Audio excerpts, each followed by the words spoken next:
Hello guys, কেমন আছো তোমরা সবাই? তো আজকে প্রায় 2-3 দিন ধরে লাগাতার বৃষ্টি হইতেছে, রৌদ্র আমি চেহারাও দেখতেছি না। তো তোমাদের সাথে শুধু শেয়ার করুন যে আমার রুমের অবস্থাটা কি তা দেখাইতেছি। এই বৃষ্টিতে কোনো কাপড় চোপড় কোনো কিছু শুকাইতেছে না। আর দেখো আমার রুমের কি অবস্থা, দেখো বিছনার মধ্যে, বিছনা স্ট্যান্ড স্টোন সব কিছুর মধ্যে আমি কাপড় দিয়ে রাখছি। এই দেখো চেয়ারের মধ্যে আমার প্রিয় রিং লাইটটার মধ্যে তো আমি গামছাটা দিয়ে রাখছি। এই দেখো জানালার মধ্যে এদিক থেকে এখনো জল ঝরতেছে। ওই দেখো খাটের ইডির মধ্যে অব্দি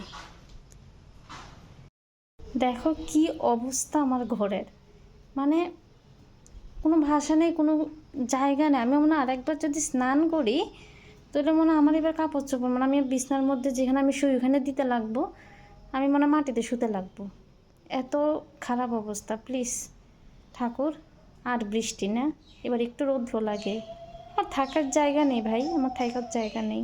আর আমার মতো কারা কারা এমনভাবে এই কন্ডিশনে আছো তোমরা প্লিজ কমেন্ট করে জানাইও।